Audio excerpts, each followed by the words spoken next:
Opposition senators and independent senators have boycotted the October 1st sitting of Senate.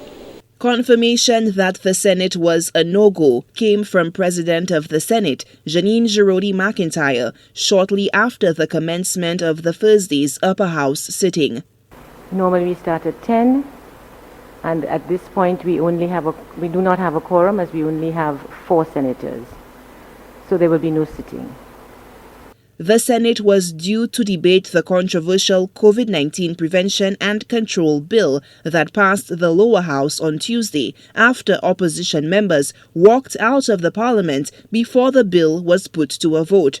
The St. Lucia Hotel and Tourism Association, the St. Lucia Bar Association, and the St. Lucia Medical and Dental Association have expressed consternation about the bill. However, leader of government business in the upper house, Senator Mary Isaac, is baffled by the controversy surrounding the landmark piece of legislation. We have the SLHTA, the Bar Association, who else contending? The SLMDA contending that there was no consultation. Isn't the CMO a member of the SLMDA? She's a and member, she has a lot more authority than most of the people who are members of the SLMDA. She says that she's speaking, that she can act on behalf of consultation. She's acting on behalf of all medical practitioners.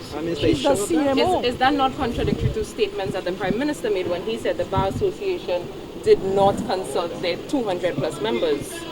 Well, that is the Bar Association. I'm talking about my CMO. My Chief Medical Officer is the person who is the authority on the Quarantine Act.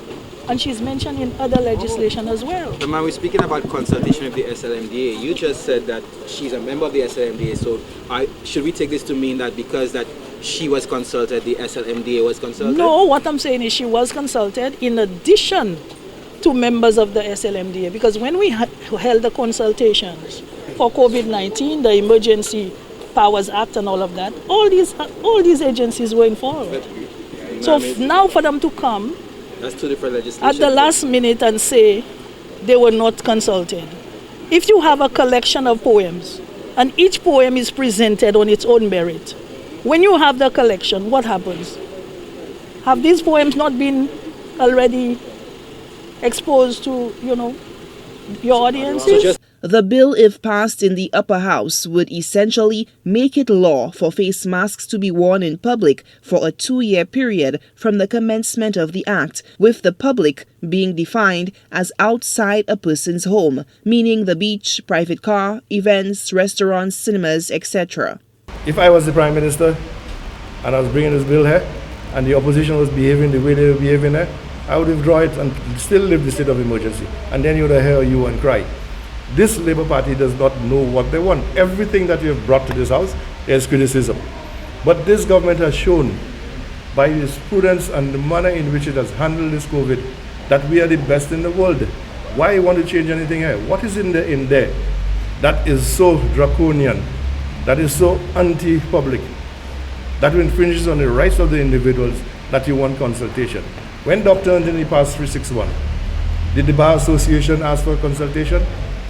When they passed the law that if you were arrested for rape, allegation of rape, that you should be denied bail, did the Bar Association take it? When one of their own was the victim, did they take any action? That's what I'm trying to say. That's the hypocrisy. The press descended on the office of the leader of the opposition to gain insight into Thursday's apparent boycott by 6 members of the Senate. At 5 to 5 on Tuesday, the government tabled a new version of the bill. At 5 to 5. And the Prime Minister says that there are little changes, so we must accept his word for it. How can I accept the word of that Prime Minister? A serious bill that infringes on the rights of the press. The previous bill had a similar provision to 361. I'm not sure whether it was there or whether it was there in some disguised form. It was in the, and I can show you, in the original bill that was given to us a few days before, there was an article, a clause, I'm going to call it this way, that infringed on the right of the press. The infamous 361 that the United Workers' Party spoke about all the time. It was I can show it to you. And now, in the other, I'm not sure whether it came back in a disguised form.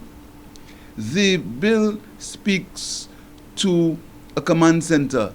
No representation from the opposition.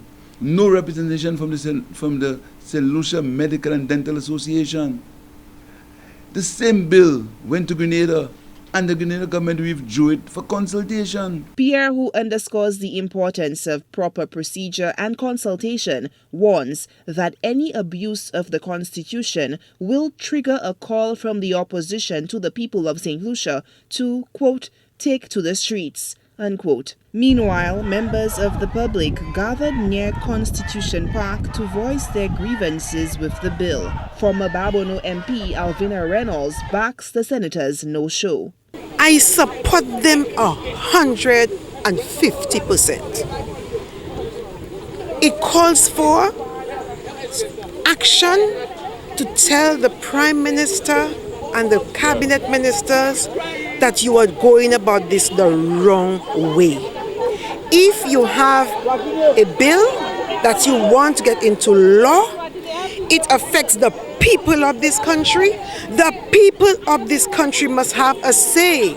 There was no reason given for the absence of independent senators Adrian Oje and Mauricia Thomas Francis. From outside the House of Parliament, Solange Alfred, HTS News Force.